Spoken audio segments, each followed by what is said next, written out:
Car Con Carne is sponsored by 90 Days in the 90s. It's a fiction book. It's a really entertaining fiction book, and I swear I see it everywhere these days. The idea is, what if you could go back in time, specifically to the 90s in Chicago? That's what Darby does. Darby is a record store owner, and she discovers the Gray Line in Chicago. The Gray Line takes her back in time so she can relive all that nostalgia, all that pop culture. She can see all those cool bands and all those clubs. Imagine if you could do that. I sometimes want to go back and do it. I sometimes wish I could find the Gray Line. Check the book out, 90 Days in the 90s. You can get it on Amazon, or you can get it through the website, 90daysin90s.com. It's Car Con Carne. Let's eat in the car. It's Car Con Carne. And now here's the star of our show, James Van Alstyne.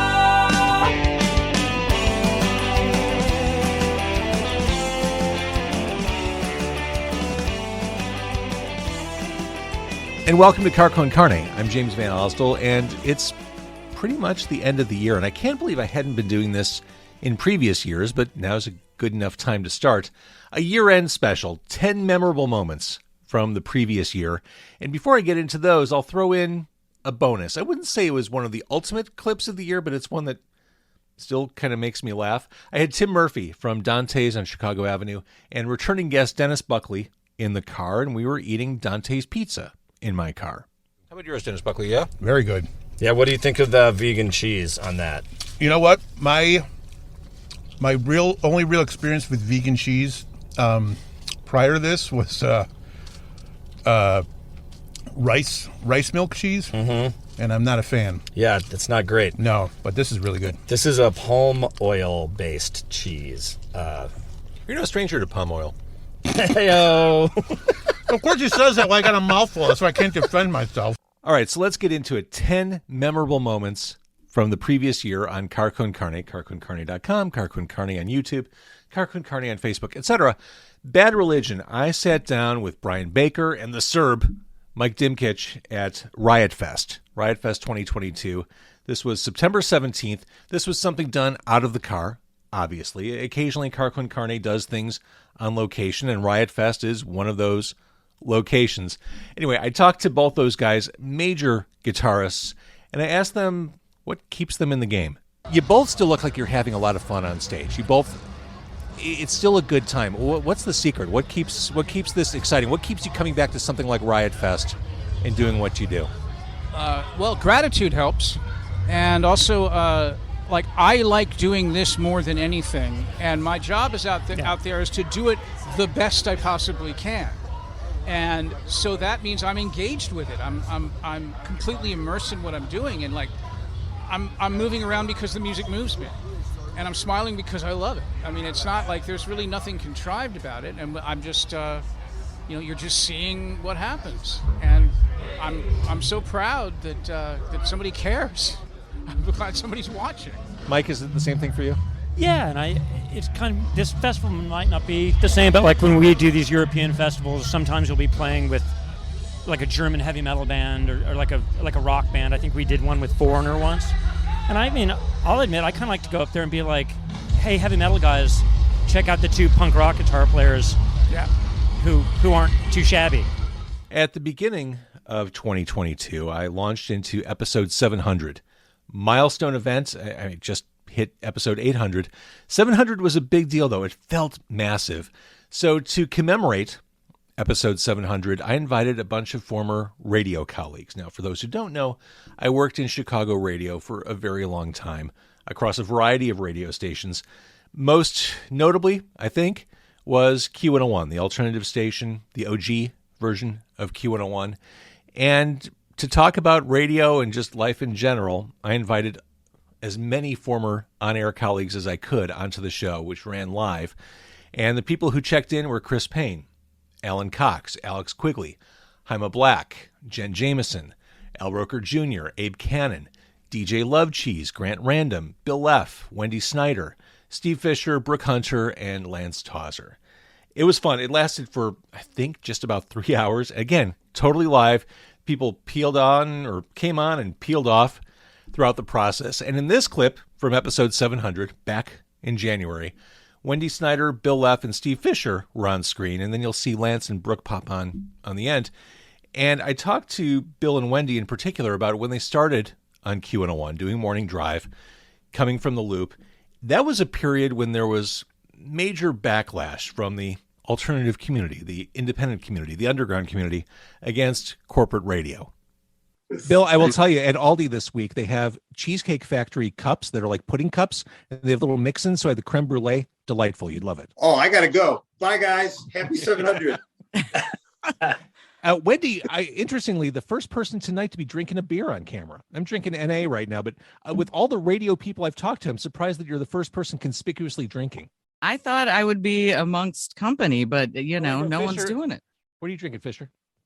It's product placement, JVO. It is Revolution Anti-Hero. That's what I thought. It's my go-to. Go local. Here's to you. I'm not a beer snob, so I'm just drinking Miller Lite, but that's okay. I got to tell you, Wendy, you seem like a Miller Lite kind of person. Like I take that as a slam, and I appreciate it. Not at all. Like, but that's kind of your persona on the air. You're like the no bullshit Chicago person, like transparent, no putting on airs or any of that stuff. I have no airs to put. I really don't. What you see is what you get, and to know me is to hate me, pretty much. And Peter Pan's drinking a Green River. Having a Green River. Tasty. Awesome. Bill Leff and Wendy Snyder, when you started at Q101, it was a weird time. You came in, I think you replaced Lance and Stoley. Is that correct? Yeah. We replaced Stoley.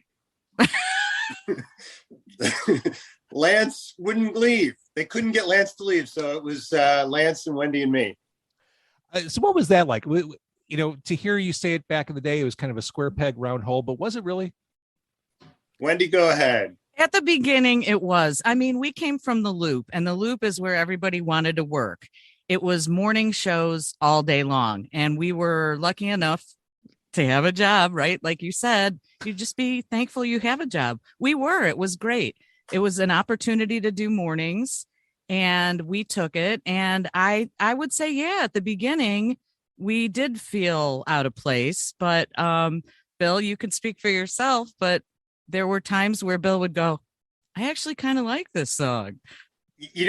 At the very beginning, they had us introduce a band at a festival in Grant Park. We'd been there a week, and they booed us like they go, ladies and gentlemen, wet. Like they got to the W and Wendy and Bill, ladies and gentlemen, wet, like that. And the crowd just started booing like crazy. And it wasn't just you. It wasn't just you.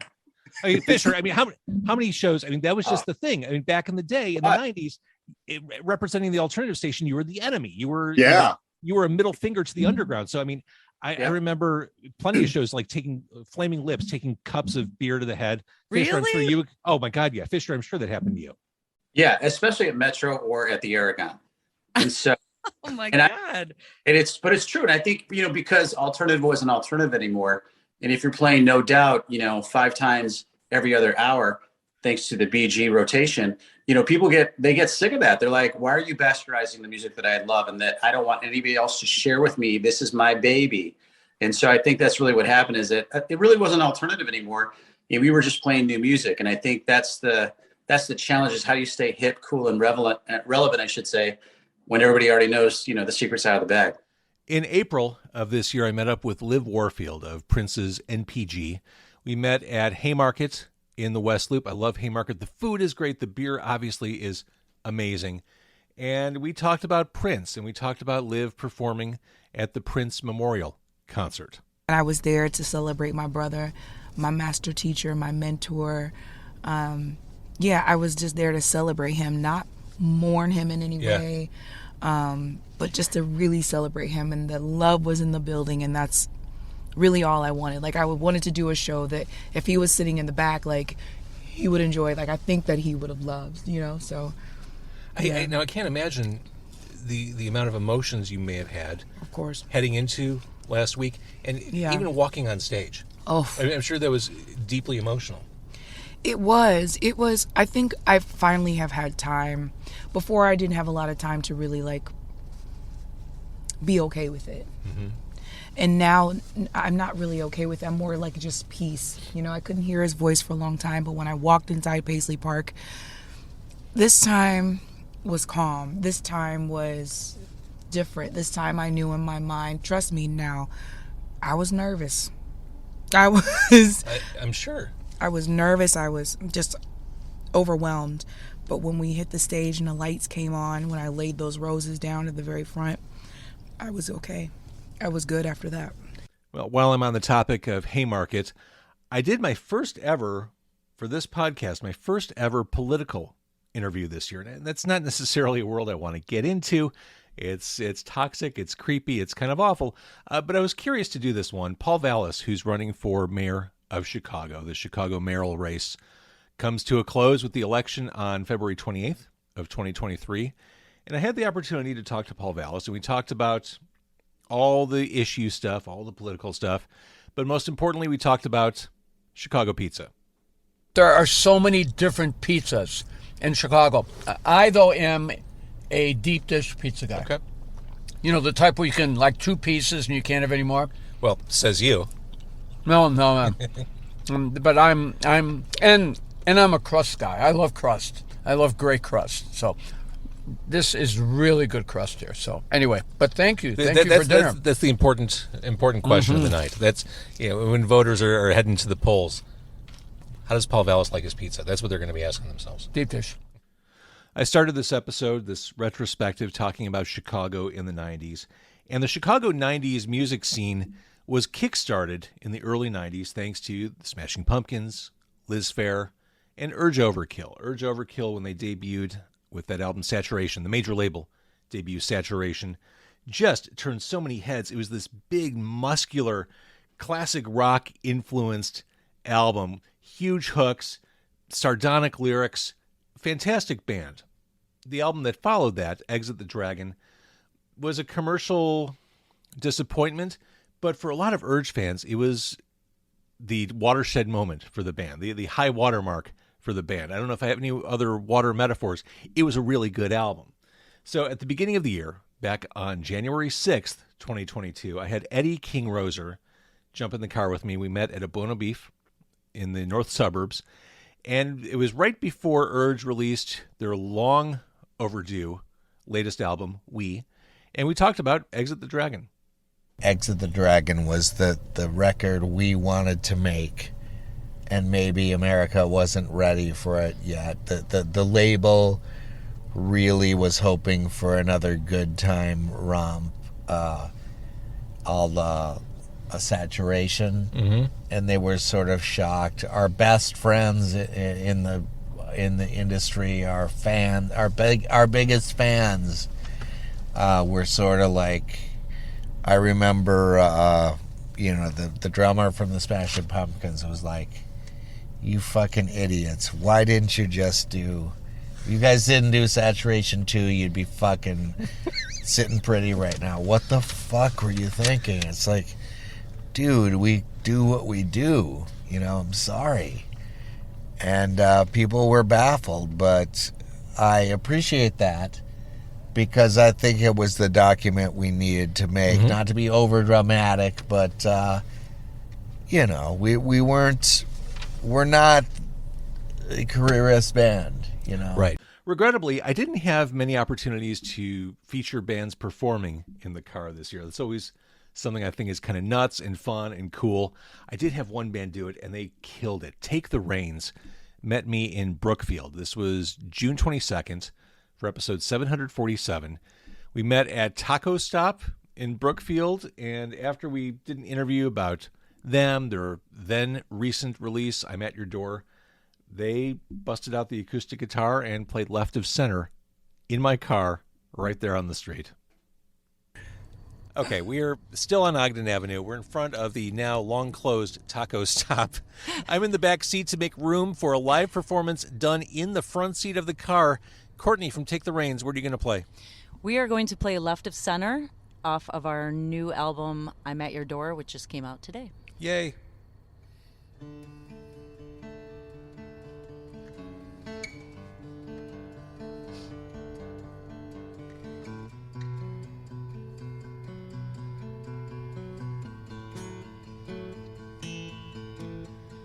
Waking up at night to think out loud in the dark. When the coast is clear and we are who we are. What if I could change? Would I want to stay the same? Days turn to nights, I hide in the sheets. Ticking of the clock, laughing at me. Can't help feel like I'm here on borrowed time. And I'm a little left of center in my right brain. In these fleeting moments when I feel sane, waiting on the crash to come down from this high. How long will I let ignorance get in the way? If right here and now is my someday, I don't want to be the one who lets it pass me by. And I have been so blind to see that this is the life we choose. And I could just leave, go anywhere but here and far away from me.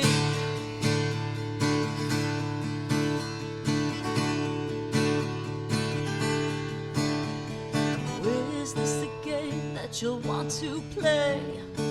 Could I convince you that you want to stay? Where there is pleasure, there's always pain. These days don't feel right, wish I could sleep. The beating of the clock reminding me you're still here, but you're running out of time. And I'm a little left of center in the right lane. I'm running red like the blood coursing through my veins, waiting on the crash of others standing by. And I could be more kind to me. I've been talking to myself, who will I believe? And could I ever be the one I need? Oh, and I have been so blind to see that this is the life we choose. And I could just leave, go anywhere but here and far away from me.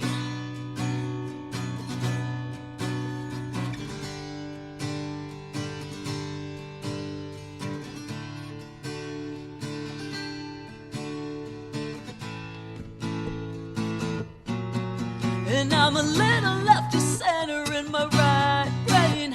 And in these fleeting moments when I feel sane, I'm waiting on the crash to come down from this high. Oh, and I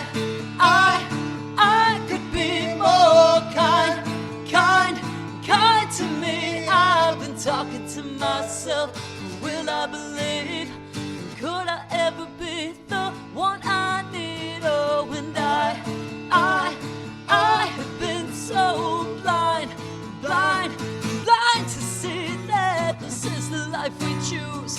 And I could just leave, go anywhere but here and far away from me.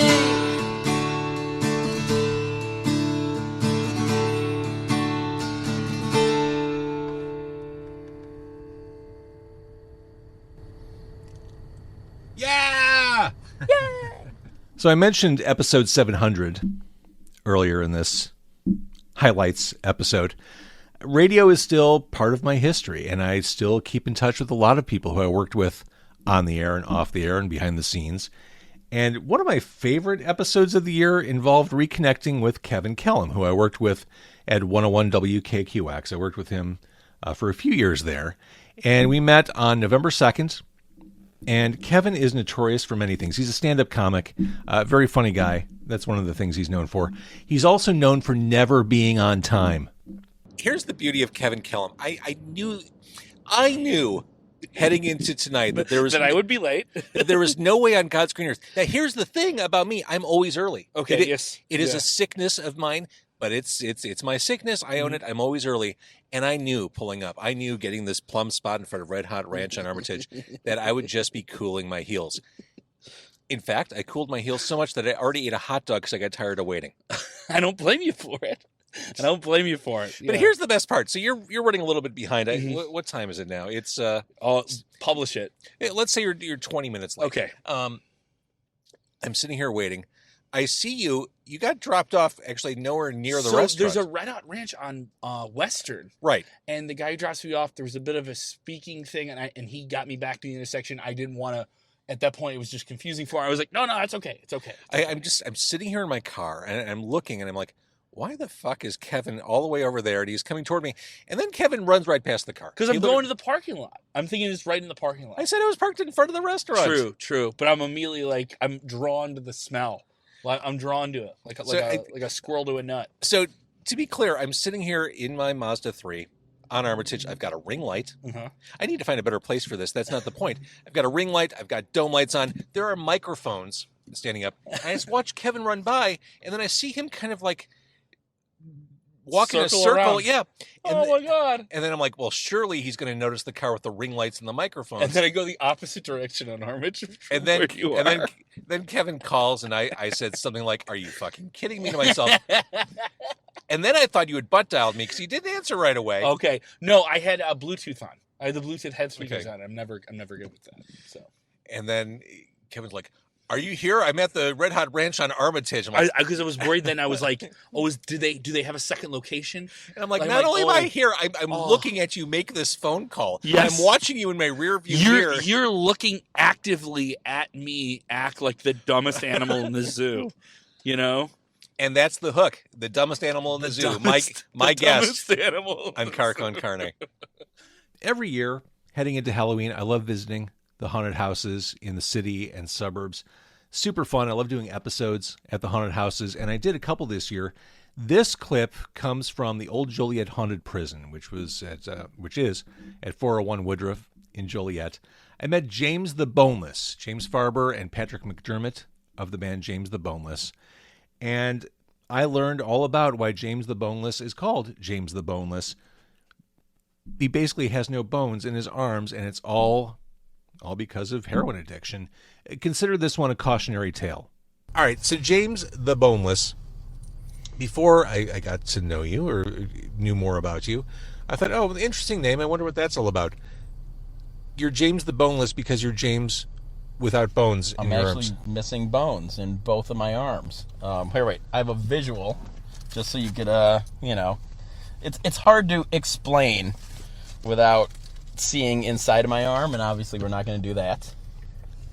So that is my left arm, where about 2/3 of the radius is missing, and a little chunk of the ulna. So it's not actually connected. And the only way it's still rigid is with this brace. Wow. Yeah, and then even this one, the same. Wow. Missing 2/3 of the radius, but at least the ulna's still intact on this arm. Well, I'm sorry. I realize my face must not look. Oh, I kind. get this every day, all day. I don't want to make you uncomfortable. No, I used to be uncomfortable. I used to not want to talk about it. Oh, you can keep that. We got a whole bunch. Keepsake souvenir. I got a whole bunch of treats in my treat bag for you. Fantastic. So I used to always hide my arms and sleeves. I would never talk about it. People would ask me, "Oh, because you can't hide this." You know? This one, I've known you for like 15 years, and the first time I saw his arms was maybe a year ago. Wow. Yeah, he hit it well. Yeah. So I guess let's talk about. All I know is the top level information. Yeah. Your bones disintegrated because of chemical dependency. IV drug use. Drug use. I was hooked on heroin for like 15 plus years. Jesus. Okay. Yeah. So, in trying to stay semi-hygienic and clean, I was only shooting in the tops of both of my arms. But that doesn't work for very long. Your veins disappear, your arteries even any like direct source of blood disappears. Wow. So when that happens, then addicts go to muscle. Yeah. And then the muscle, once you shoot it in the muscle, that deteriorates the muscle.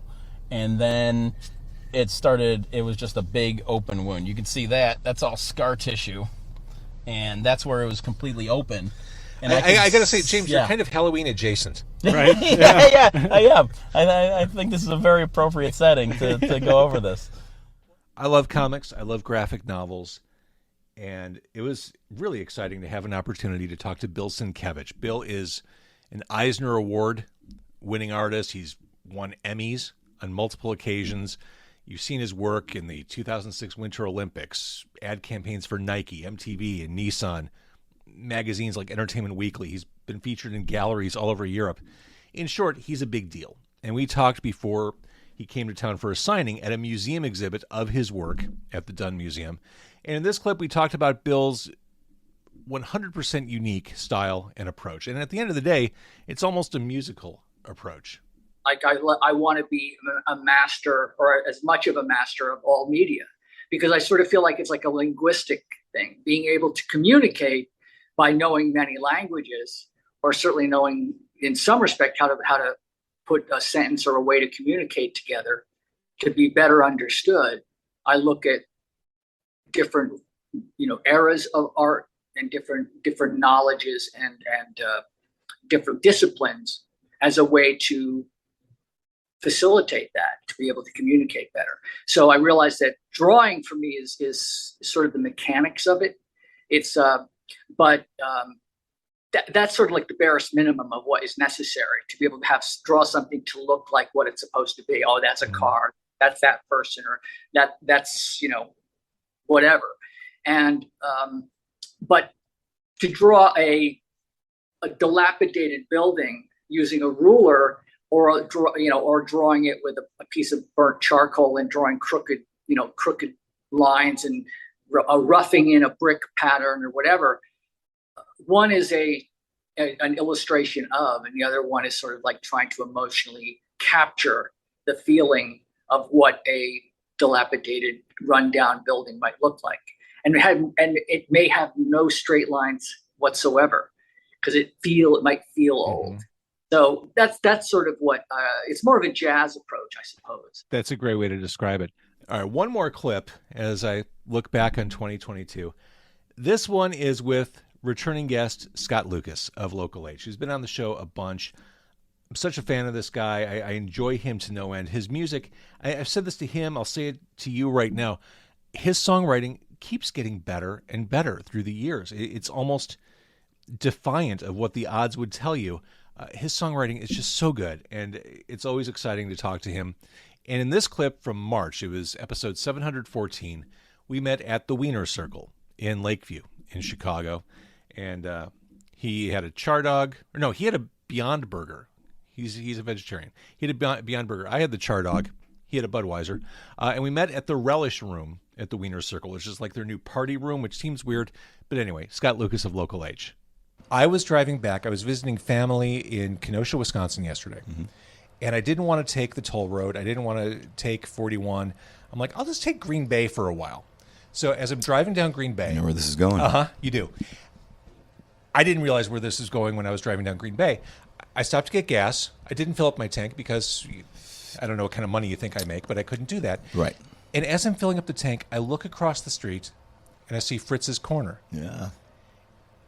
And then everything clicked. I guess I never thought about where that name came from. It's just, that's always been a Local H song. Didn't realize it was a brick and mortar place. Right.